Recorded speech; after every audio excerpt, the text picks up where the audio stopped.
Everyone knows the Karate Kid. No, not that one. Yeah, that one. Overcoming your limitations on a journey of self-discovery through martial arts? Well, I do martial arts. And when I'm inspired, I've even been known to teach. But this ain't that story. Let's start at the beginning.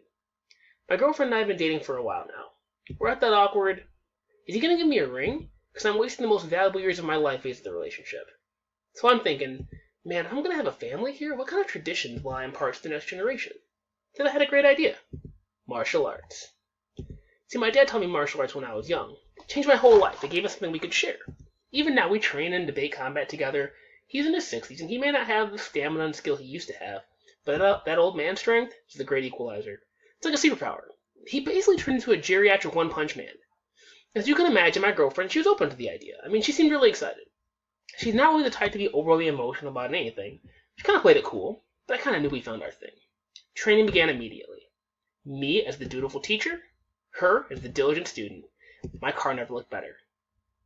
Beginning any new thing is difficult. There's a lot of failure. I could tell she was nervous that she wouldn't have the flexibility or balance for a lot of the more difficult maneuvers, but I assured her we'd start slow. It was like this, and like that, and like this and it was like that, and like this, and like that and Well, either way, she was struggling. And what do people do when they struggle at something they may not be very passionate about? They quit. And dreams? They die. It was then that I figured not all people learn exactly the same way or have the same motivations, and I'm not one to give up on a dream so easily. So I thought back to myself when I was younger, and I wasn't so excited about martial arts. In fact, I tried to quit every year for 3 years, but in my family, quitting, not really an option.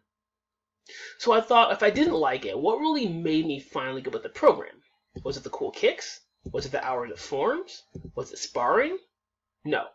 It was having the confidence that I could actually handle myself in a fight, and that the time that I was investing was paying off. And then it hit me. I had to fight my girlfriend.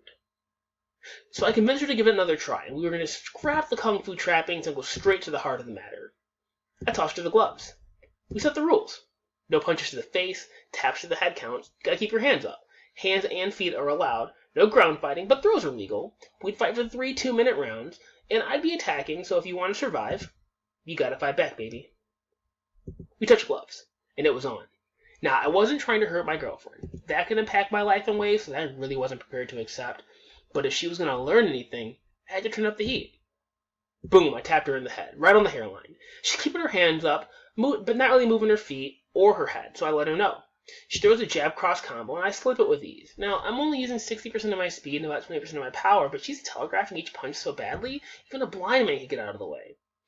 So I punch her lead glove, and I throw a wide hook to the head, which she blocks really easily. And that's good. She pauses, then rushes in with another jab cross combo. I cuff them both and tap her on the head.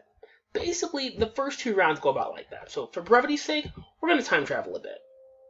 She's getting a little more frustrated, and I'm coaching her in between rounds because I'm really just feeding her combinations that we've drilled over and over again, giving her the opportunity to put her own timing and rhythm to the known lines, but for some reason it's just not clicking well, and round 3 was going exactly the same way until something happened. Something changed. Her eyes narrowed, and her hands dropped.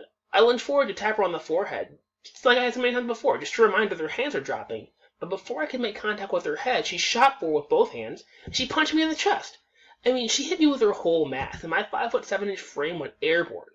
The next thing I knew, I hit the wall, and before I knew it, I saw her red gloves coming right at me. I didn't know how many times she hit me. I was laughing too hard. I was overjoyed because she did it. She finally got so fed up that she fought back. Not like I taught her, but like she can. She found her ability, and she found her reason and her own skill, and her confidence soared. But I learned a valuable lesson. As leaders, we feel like we know what's best. And training, at least training in martial arts, is very dogmatic. Do this, do that, just like your teacher and their teacher's teacher. But as a master, you must master your art. You must modify it and adapt it to your student. A great teacher leads the way and provides an environment for people to grow and to develop their own way of accomplishing their goals. And then, great leaders challenge them to accept the challenge and help them break through the challenges to realize their own greatness. And that's my Karate Kid.